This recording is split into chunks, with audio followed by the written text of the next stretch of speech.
Hi, my name is Maximiliano Arciniega, and along with my team, we're going to present this documentary about the first sculptures that use art and the way that express it in ways like architecture, paintings, and other sculptures.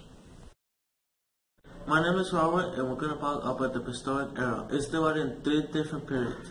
The first one is Paleolithic, which is the art and culture representation that they have found in this period is because of the Homo sapiens. They used to hunt using sticks or weapons of stones. It's to believe that the people in this era were nomads and lived in communities. The objects they have found from this age were mostly for useful purpose, like weapons such as daggers, harpoons, and dart thrower made from a reindeer. This era, it was more like use art to create weapons instead of paintings. There weren't a lot of paintings in that era.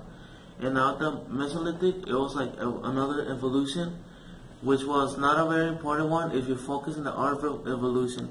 It is considered to be like a bridge or a transition between the Paleolithic and the Neolithic.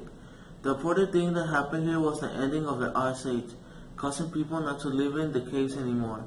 Agriculture and fishing started to be important activities in that era or period, and communities started to be settled, forgetting about the past where being nomads was necessary. So they changed curse because all of that happened in there.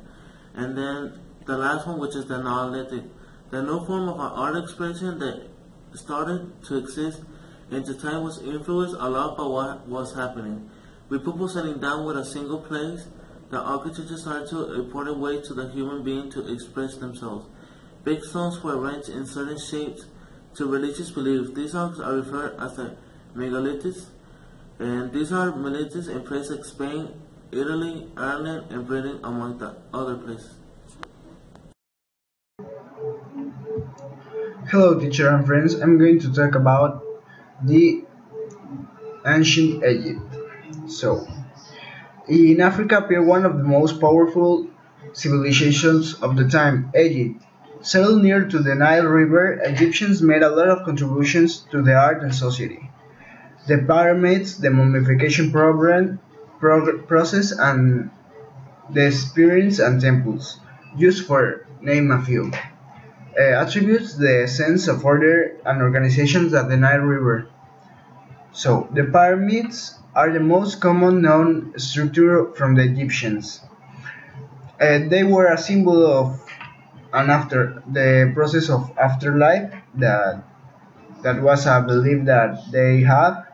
So for this they practice a ceremony that is the opening mouth ceremony. Consists in taking the mummy of the dead body of the king and open his eyes and his mouth, but because with the purpose of that his king could be able to see and eat in the afterlife life.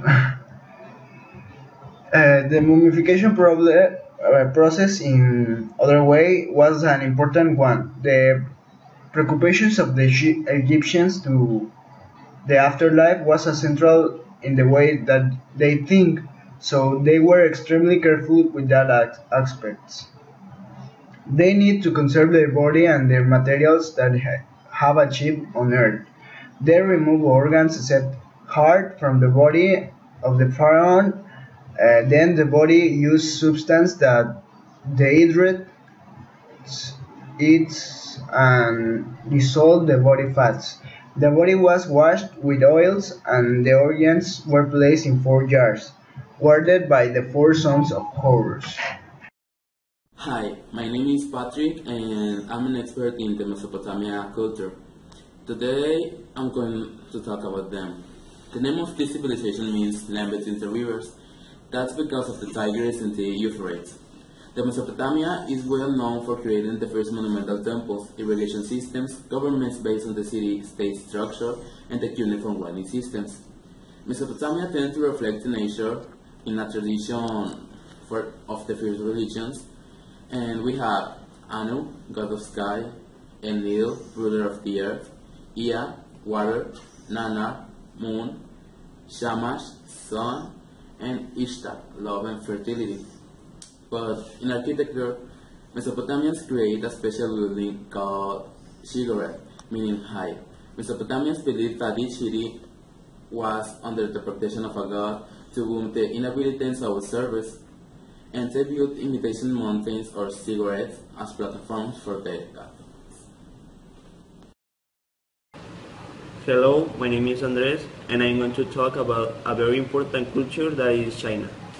China was the center of the art and culture from East Asia, influencing later to civilizations such as Korea or Japan.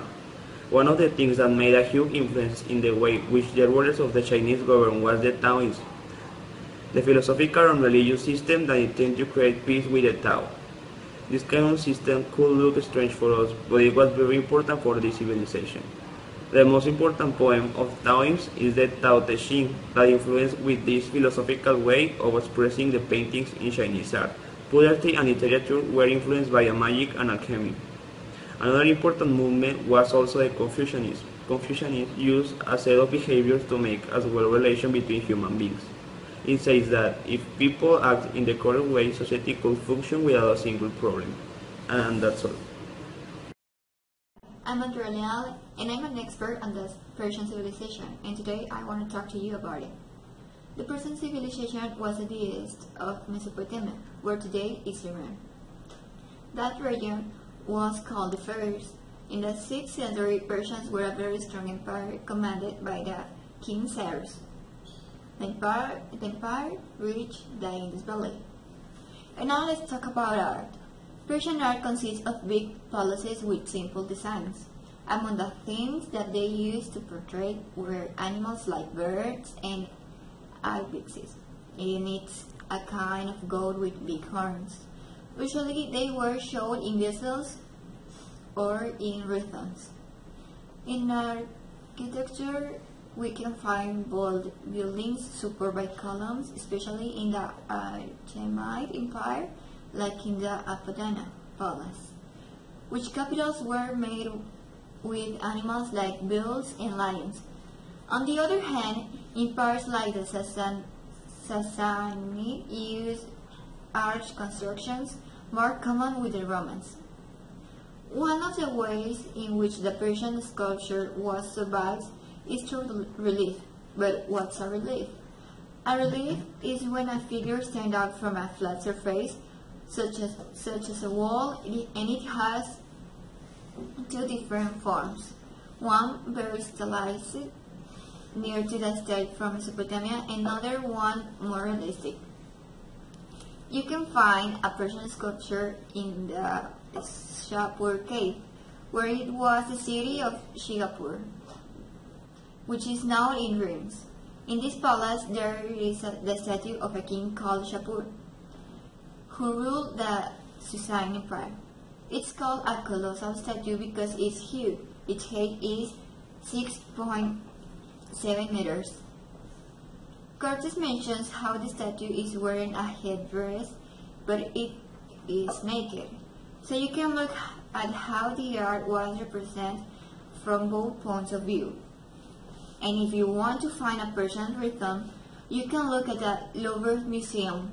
They got registered a rhythm with Gazelle Proton in the Department of Near Eastern Antiquities. And now, the last culture for which we are going to talk about is the Hinduism. In the Hindu perspective of things, they have some goals that need to achieve or to look for.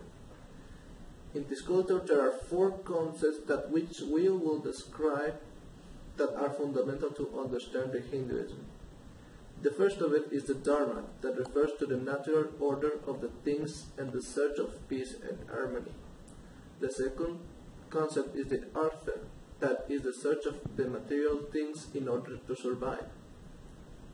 The next concept is the Kama, that refers to the feelings that attach us to life. And the last one is the Moksha, a word that means freedom, and it refers to the liberation of the constant cycle of the death and the samsara. Now, let's talk about the temples. A Hindu temple has sculptures that reflect the 4 goals of life. That's way there is art that is not only religious but sensuous in temples. At the temples, images would represent a deity in various stages or portray different moments. The Heya offers some examples. In a temple dedicated to Vishnu, it's common you found some of the different incarnations that he suffered.